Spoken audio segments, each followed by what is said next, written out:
Hi, everyone. We are delighted to have Justin Werfel from Wyss Institute in Boston. So Justin just gave a talk titled as All Eggs in One Basket. Welcome, Justin. Thank you very much.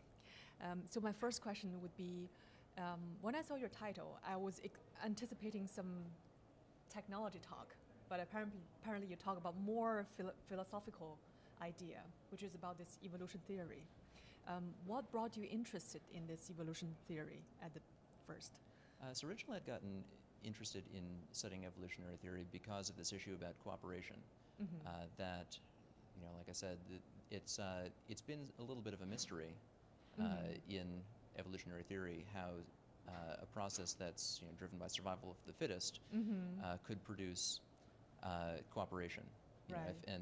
Altruism has been this puzzle. Like if it reduces your own fitness, by definition, that's what altruism does. Right. How can that evolve? Evolution is driven by maximizing your fitness. I see. And so some more recent work on spatial systems and evolution was bringing new insight into those questions. And then it was while I was working on that and I was seeing this, okay, sure, it's these local repeated extinctions that I started actually getting very nervous about the future of the world, because the syllogism is sort of, it's this generic process, like every system should be subject to this, where the equilibrium is maintained through extinctions. And I know that, I've heard all my life about resource exhaustion issues. Yes. And I recognize that the world is becoming connected.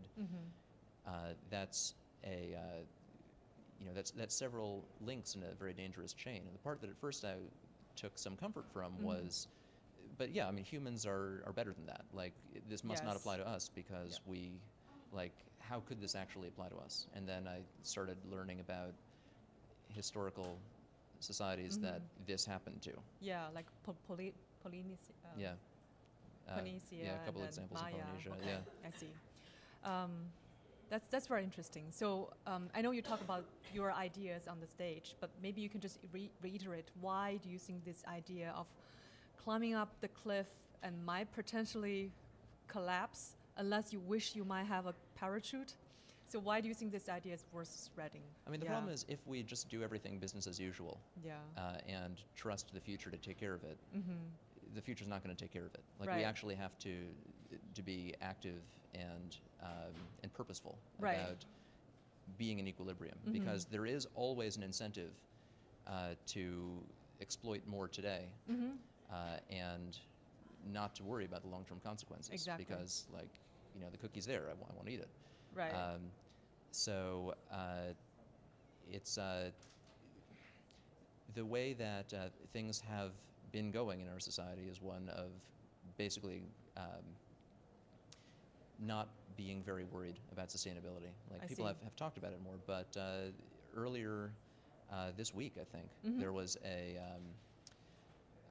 in the news a lot, there was a major report about, it was the 25th anniversary of a report that had been put out in 1992 that was basically on this topic. It was like pointing out all of these resource issues and saying, this is not sustainable, and if things don't change, this is going to be a tremendous problem. We have to take action. I see. This is 25 years later. They just put out a renewed report saying, like, seriously, everything is much worse than it was in 1992. I see. We have to do something. I see. And people keep not doing anything. So since you're a scientist, I have a quick question. Okay. So based on your model, if we don't take any action, if we continue the way we're still consuming without limitation, when do you think the global extinction will happen?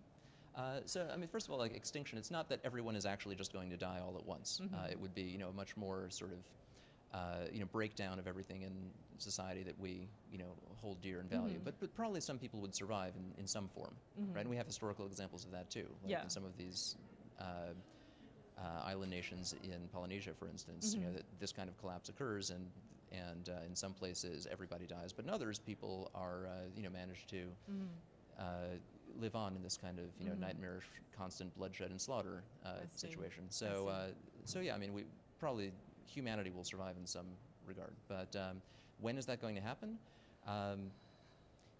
For each of these issues that that we're on our way to burning through, depending on what we do about it, right?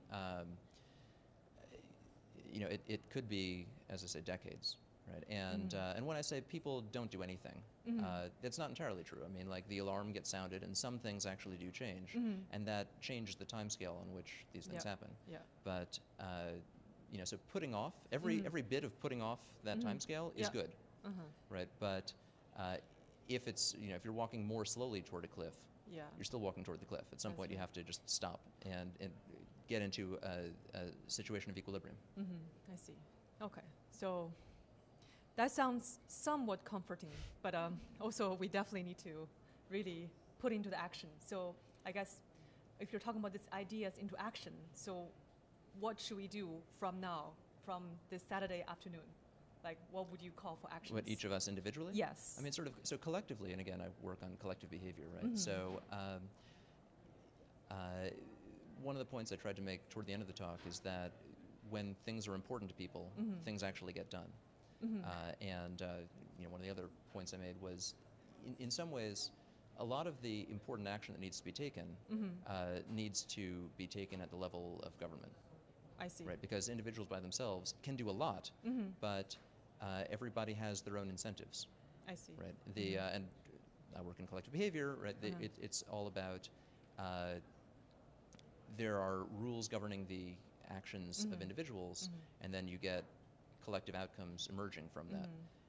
And the rules that we currently have are leading to outcomes that we're not going to like.